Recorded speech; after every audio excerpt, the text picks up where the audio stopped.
berbagi bersama berkembang. Sobat BBB, kali ini kita kedatangan tamu kehormatan, Bapak Samsul Arifin. Beliau adalah Managing Director dari GRI Indonesia. Selamat sore, Pak Samsul. Selamat sore, Pak Budi. Ya, apa kabar? Baik, Pak. Lama kita tidak bertemu, Pak ya. Oke. Alhamdulillah ketemu juga ya. Kalian ketemu. Nah, Pak Samsul mungkin di hadapan teman-teman pemirsa dari podcast PBB Indonesia ini, berbagi bersama berkembang Indonesia ini, mungkin Pak Samsul bisa cerita sih, Pak Samsul itu siapa gitu, memperkenalkan diri, karena kalau saya baca kurikulum vitae-nya panjang sekali nih Pak Samsul. Silakan Pak. Ya. Oke, ya. Baik, sahabat BBB, selamat sore atau selamat malam, selamat siang, karena pendengar kita bisa jadi siang, malam, sore Pak ya, pagi juga mungkin ya. Oke, saya Samsul Arifin, biasa dipanggil Sam.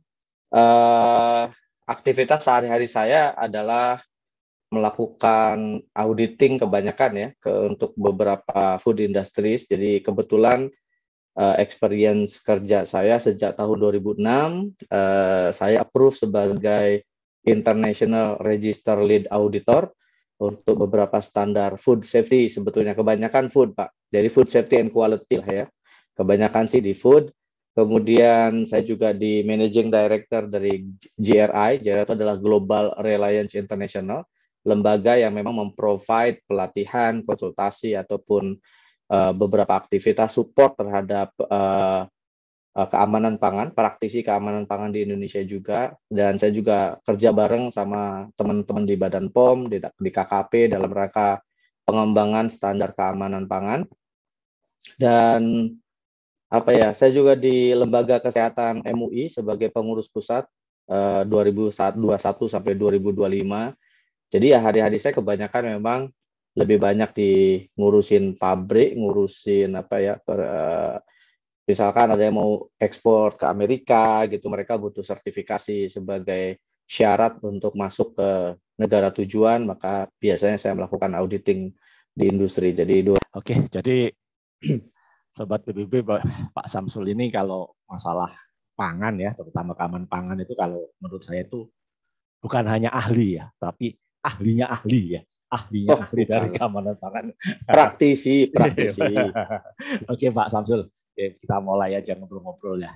Jadi kalau BBB ini kami punya visi ya, komunitas kami ini adalah kami ingin para UKM ini nantinya bisa go global Pak ya. Global dalam arti bisa bersaing di pasar internasional, kalau memungkinkan bisa ekspor ya. Ini kita bicara tentang pangan aja Pak. Tetapi untuk mencapai itu kan tentunya perlu tahapan Pak ya, tahapan. Tahap yang paling awal menurut saya itu adalah masalah food safety dulu lah. Food safety dulu, baru setelah itu mungkin baru mencari sertifikasi dan sebagainya. Makanya dalam serial ini kami berharap Pak Samsul juga bersedia nanti beberapa kali ya kita bicara ya, supaya nanti teman-teman UKM gitu bisa sampai ekspor gitu Pak Samsul. Nah sekarang kita yang paling mendasar dulu deh, food safety atau keamanan pangan. Apa sih sebenarnya itu? Kira-kira pemahamannya atau pengertiannya daripada food safety atau keamanan pangan. Silakan Pak Samsul. Ya, jadi ini pun sering kali saya utarakan ketika saya kasih pelatihan atau bimbingan teknis ke industri ya. Biasanya berbareng sama Badan POM yang punya acara, saya jadi pembicaranya gitu. Kembali ke dasarnya bahwa ketika kita mengkonsumsi makanan dan minuman, gampangnya itu yang disebut keamanan pangan tuh makanan yang aman tuh kita konsumsi gitu aja kan. Tapi yang dimaksud aman tuh yang gimana sih? Yang dimaksud aman kan berarti dia tidak berpengaruh terhadap kesehatan kita setelah kita mengkonsumsi makanan tersebut gitu ya. Sehingga sebagai produsen pangan ini punya responsibility, punya tanggung jawab untuk gimana caranya memastikan apa yang diproses, apa yang diproduksi aman untuk dimakan, bukan hanya bicara tentang harga, bukan hanya bicara tentang mutu, tetapi bagian dari itu semua adalah at the end aman, ya tidak berbahaya. Jadi kalau terminologinya food safety, keamanan pangan adalah makanan yang tidak menimbulkan efek negatif terhadap kesehatan manusia yang akan mengkonsumsinya. Ya, semudah itu sih sebetulnya secara definisi ya. Cuma Definisinya kan ya. ya definisinya seperti itu. Oke. Jadi sekarang apa dampaknya ya Pak Samsul, terutama bagi UKM kalau tidak care atau tidak memperhatikan masalah keamanan pangan, gitu, dampak jangka pendek maupun jangka panjang bagi usaha mereka, kurang lebih seperti apa Pak Samsul? Ya, jadi saya lanjutin nih dari cerita yang tadi ya. Ya. Kemudian makanan ini gimana caranya disajikan di konsumen tidak berdampak negatif tadi gitu ya. Dari mulai pengolahan, dari mulai bahan baku, kemudian dikemas, diolah, dikemas, kemudian jadi produk jadi. Nah, ada tanggung jawab sekali lagi ya, dan tanggung jawab tersebut dibebankan kepada produsen, di mana produsen harus betul-betul sadar bahwa ini belongs to atau kembali untuk manusia, kembali untuk saudara-saudara kita yang kemudian akan mengkonsumsinya. Sehingga negara hadir dengan mengeluarkan regulasi melalui Badan POM untuk melindungi sebetulnya, memproteksi para konsumen tersebut, karena kita pun sebagai konsumen ya kita tidak berharap bahwa setelah mengkonsumsi makanan entah itu asalnya dari food industries yang gede gitu ya, yang medium atau yang kecil ataupun yang sekarang usaha mikro dan kecil gitu ya, kita berekspektasi bahwa kebutuhan gizi kita cukup, tidak ada masalah. Nah, lantas apa kemudian impact-nya jika industri kecil menengah ini ya taunya bikin yang banyak gitu ya, yang penting harganya murah, bisa dijual online ataupun offline ya, maksudnya bisa lewat gerobak, bisa lewat toko, bisa titip-titip, atau bisa jadi dijual ke reseller ataupun bahkan ke e-commerce tanpa memperhatikan resiko-resiko keamanan pangan. Dan bisa jadi kemudian ketika ada penyimpangan terhadap produk tersebut berdampak kepada konsumennya, bisa jadi ya banyak hal yang dirugikan gitu ya. Ketika konsumen kemudian dirugikan, kita setelah mengkonsumsi makanan tersebut, let's say jadi sakit gitu ya, entah mules, entah mual, entah muntah, entah keracunan, entah karena bakteri gitu ya, pasti akan ada efek negatif terhadap bisnisnya juga gitu. Apalagi sekarang udah medsos itu lebih kejam bahkan ya daripada zaman dulu gitu. Dengan kondisi saat ini sangat mudah sekali untuk di blow up, untuk dicitrakan negatif, sehingga ya sangat berimpact secara langsung terhadap bisnis gitu ya. Ketika kita kemudian memproduksi ini, misalkan ya tadinya kita bikin pisang goreng lah, let's say pisang goreng tadinya kita bikin pesanan cuma 10, tiba-tiba 100, tiba-tiba pesanan sehari bisa 500 piece misalnya. Kemudian kita tidak memperhatikan tuh yang paling gampang aspek hygiene lah, aspek kebersihan lah misalnya ya. Udah asal bikin aja, yang penting orderan terpenuhi nih. Kemudian ketika dijual dikonsumsi oleh konsumen, ada konsumen yang komplain sakit perut katanya ya, atau menemukan benda asing di dalam pisang gorengnya, misalkan ini ada besinya atau ada staplesnya gitu ya, difoto kemudian diupload, pisang goreng merek ini nih, atau yang lagi kekinian, misalnya pisang goreng ini ceritanya lagi kekinian gitu ya, lagi booming gitu, wah ini pisang goreng ngawur nih gitu ya, ya udah sesaat aja kemudian menyebar secara masif, endingnya jadi kita sangat dirugikan sebagai produsen gitu. Untuk itulah kemudian betul-betul harus memperhatikan aspek-aspek itu gitu secara sadar, secara ya di samping ada regulasi tadi ya Pak Budi, di samping ada regulasi tetapi harus ada kesadaran dari masing-masing produsennya. Itu sih ya, pasti berimpact langsung lah. Ya, jadi kesimpulan singkatnya Pak Samsul, kalau teman-teman UKM Pak memperhatikan masalah ini gitu loh, tidak mustahil bisa tutup ya Pak Samsul ya bisnisnya Pak. Bukan hanya ditutup, dituntut bahkan gitu ya. Bisa kena dituntut, jeratan hukum, ya. Bisa dituntut karena memang regulasi itu kan dibuat untuk diikuti, tidak boleh dilanggar. Baik dilanggar secara sengaja ataupun enggak gitu ya, atau tidak sengaja. Berarti tidak sengaja ini lalai kan gitu, menyebabkan kerugian, bahkan menyebabkan resiko kematian bagi yang mengkonsumsinya, bisa jadi tuntutan hukum endingnya gitu. Ya. Jadi teman-teman Sobat BBB, ya seperti yang Pak Samsul sampaikan tadi ya, kita memang betul-betul masalah food safety atau keamanan pangan itu harus menjadi prioritas utama kalau kita ingin bisnis kita terus bisa berkembang, bisa berkesinambungan. Baik Pak Samsul, saya lanjutkan. Nah, Ini kan keamanan pangan, pangan harus aman gitu. Nah, saya kebalikannya sekarang. Kalau yang tidak aman itu kira-kira sumber bahayanya itu dari apa gitu? Yang tidak aman ya, yang menjadi makanan menjadi tidak aman itu tentu ada sumbernya ya, ada sumbernya, sumber permasalahannya lah. Kira-kira jenis-jenis sumber bahaya untuk menjadi tidak aman itu apa saja kira-kira Pak Samsul? Oke, tadi udah disebutin tuh, berarti makanan ini menjadi tidak aman karena ada bahaya. Disebut dengan food safety hazard atau bahaya keamanan pangan. Bahaya yang menyebabkan makanan ini menjadi tidak aman. Ya, secara umum ada tiga golongan atau tiga kelompok yang dapat disebut sebagai food safety hazard. Ya, yang pertama tentu yang disebut dengan microbiological hazard atau bahaya dari bakteri atau ya mikroorganisme lah, bukan hanya bakteri karena bisa bakteri, bisa virus, bisa parasit, bisa kapang, jamur, ya, dan lain-lain gitu ya. Ya simpelnya gini deh, tadi pagi ya, jadi saya barusan kena foodborne illness ya. Nah, foodborne illness adalah dampak yang kita rasakan ketika kita mengkonsumsi makanan yang tidak aman. Jadi tadi pagi saya beli kopi susu, saya nggak sebut merek lah ya. Ternyata saya itu setelah masuk yang sensitif ketika susunya basi gitu ya.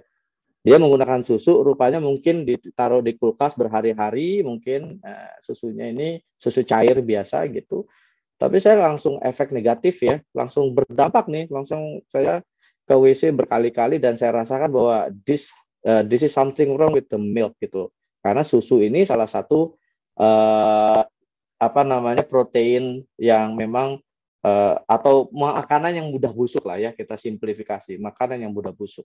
Kebusukan karena bakteri ya yang terjadi karena susunya tidak dikendalikan dengan baik, mungkin dia tutupnya nggak rapat atau mungkin terlalu lama dibuka atau digunakan lagi, dibuka lagi, masuk kulkas atau kelamaan memang disimpan dalam kondisi sudah dibuka, menyebabkan bakteri tumbuh berkembang di situ, dan kemungkinan ada bakteri yang disebut dengan bakteri patogen. Bakteri patogen ini bakteri yang membahayakan bagi kita gitu.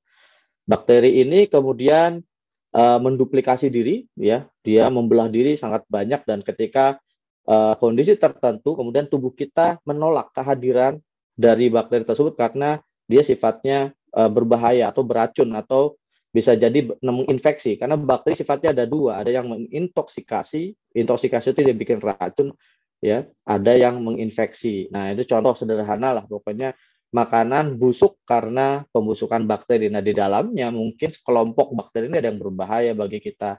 Sehingga kita setelah mengkonsumsi makanan kita bisa mules-mules. Atau yang sering terjadi di Indonesia adalah penyakit tipes itu ya, salmonellosis ya, atau kena bakteri yang namanya salmonella.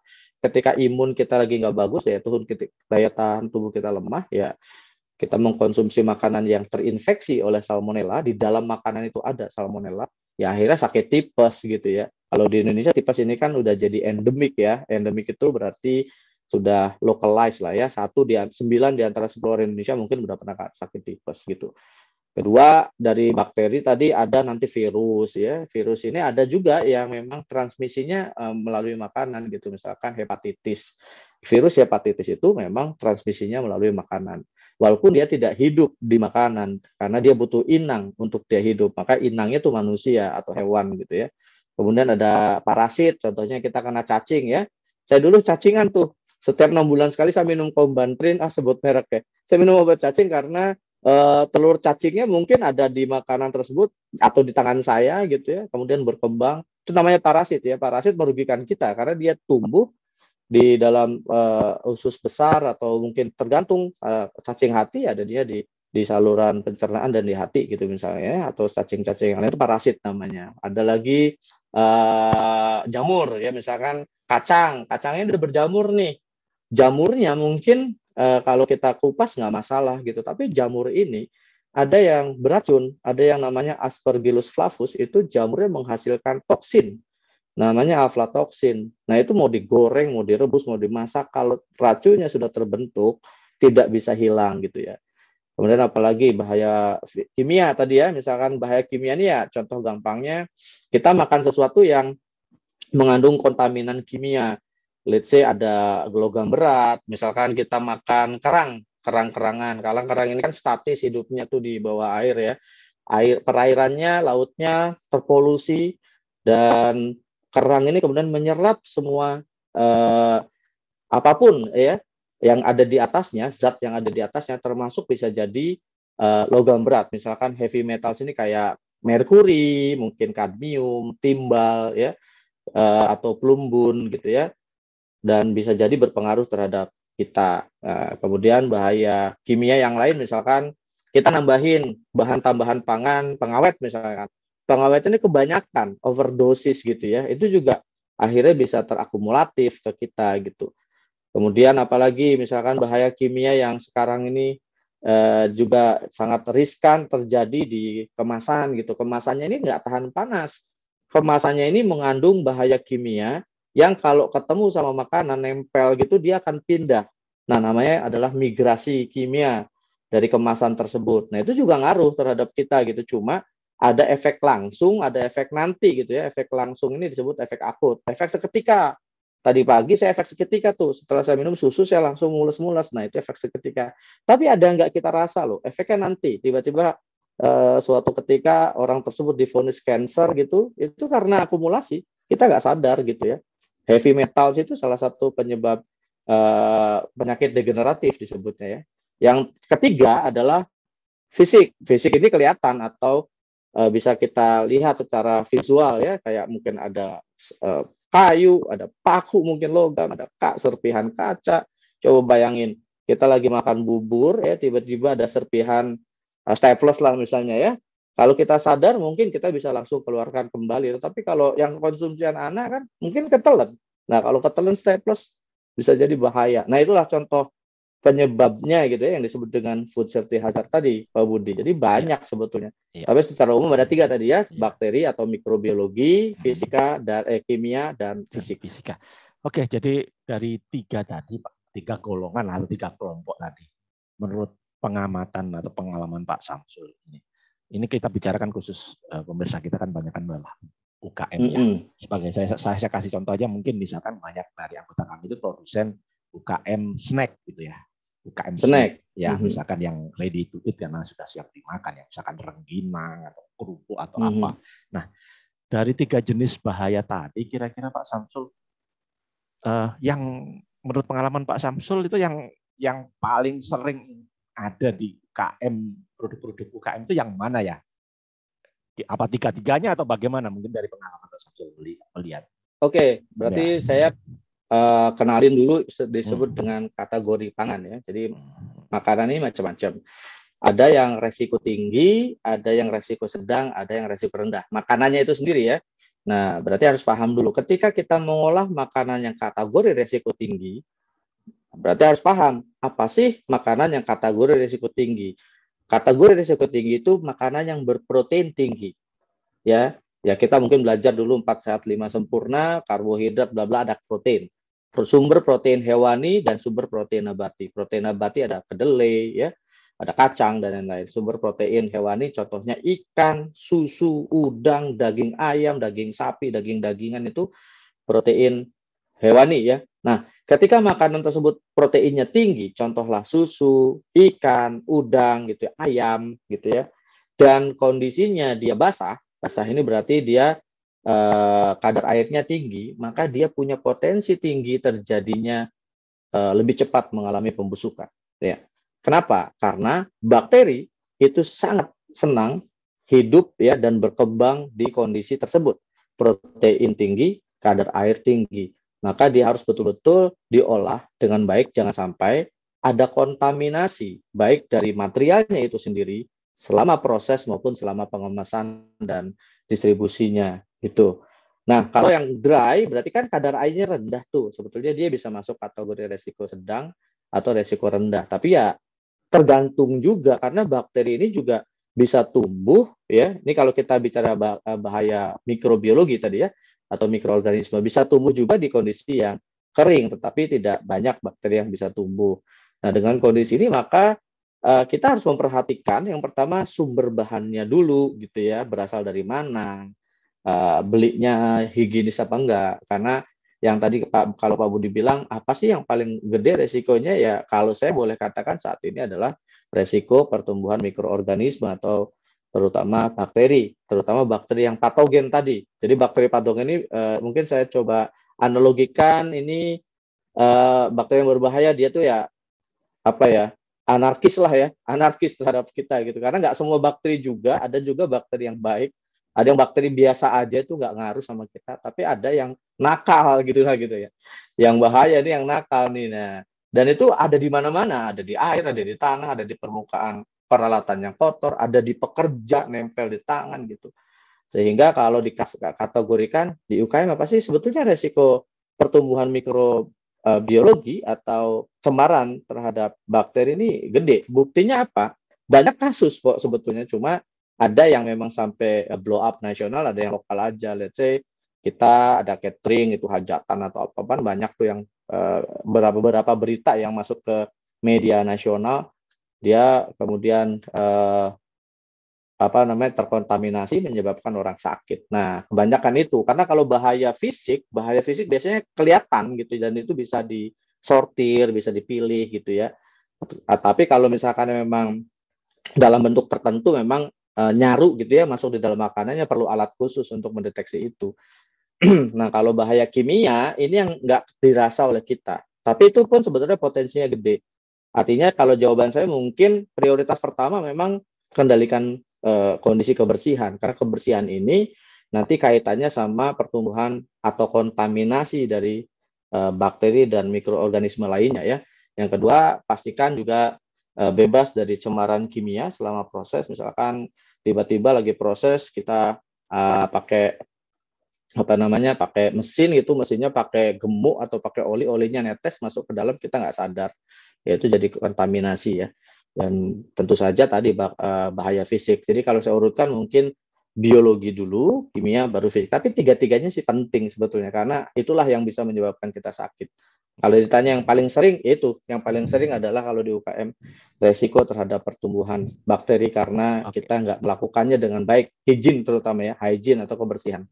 Oke, baik Pak Samsul. Jadi saya tahu Pak Samsul sangat sibuk ya. Jadi mungkin kali ini kita cukupkan yang ini Pak Samsul. Tapi saya mohon waktunya nanti di lain hari kita diskusi lebih jauh lagi Pak Samsul. Tadi kan menarik sekali ya soal bahaya tadi, itu kan tentu kita harus bahas ya dalam hal gimana sih caranya supaya teman-teman UKM itu terhindar memproduksi bahaya tadi. Itu kan perlu waktu untuk membahas ya Pak Samsul ya. Pengendaliannya pengendaliannya. Mengendalikan dan menghindari, termasuk tadi Pak Samsul berkali-kali menyebutkan menghindari kontaminasi itu seperti apa gitu Pak.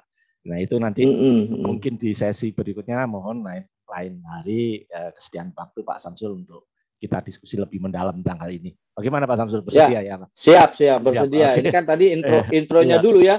Saya jadi kebanyakan nanti yang dengerin pada takut, wah jadi ngeri banget gitu ya. Sebetulnya itu tidak akan terjadi kalau kita paham konsepnya, paham apa yang kita harus hindari tadi, dan gimana cara mencegahnya itu supaya kita memproduksi makanan yang baik ya, kita bisa menghasilkan sesuatu yang baik kan juga dapat pahala ya, artinya bukan hanya dapat keuntungan gitu ya. Tapi kalau yang dapatnya mudarat kan karena yang kita buat asal-asalan nggak bersih kan akhirnya udah kitanya juga beresiko, dapatnya mudarat gitu ya, bisa jadi nggak berkah lah usahanya. Jadi ya teman-teman harus paham itu, nanti kita akan bahas lanjutannya. Ya. Oke Pak Budi. Baik, terima kasih banyak Pak Samsul. Jadi sudah meluangkan waktunya ya untuk kami semua. Untuk sahabat PBB, jadi kita nanti ikutilah ya serial diskusi kita dengan Pak Samsul, nanti akan beberapa seri ini tentunya. Dalam seri berikutnya kita akan bahas tadi Pak Samsul bukan menakut-nakuti ya tentang bahaya pangan itu tadi, tetapi nanti di sesi berikutnya kita akan bahas bagaimana agar produksi dari teman-teman terhindar dari bahaya tersebut. Betul ya. Seperti itu ya Pak ya, nanti dalam seri. Benar banget. Ya. Baik, sekali lagi terima kasih Pak Samsul atas waktunya. Sama-sama Pak Budi. Ya, salam buat teman-teman BBB. Mudah-mudahan podcast kita hari ini bisa punya manfaat ya. Ya, amin. Baik, saya kira sesi kita hari ini cukup sekian Pak Samsul. Sekali lagi terima kasih, dan bagi sobat BBB ayo ikuti terus ya serial podcast BBB dengan Pak Samsul Arifin. Nah, mudah-mudahan nanti membawa manfaat bagi kita semua. Salam Amin. BBB, berbagi Salam BBB. bersama berkembang.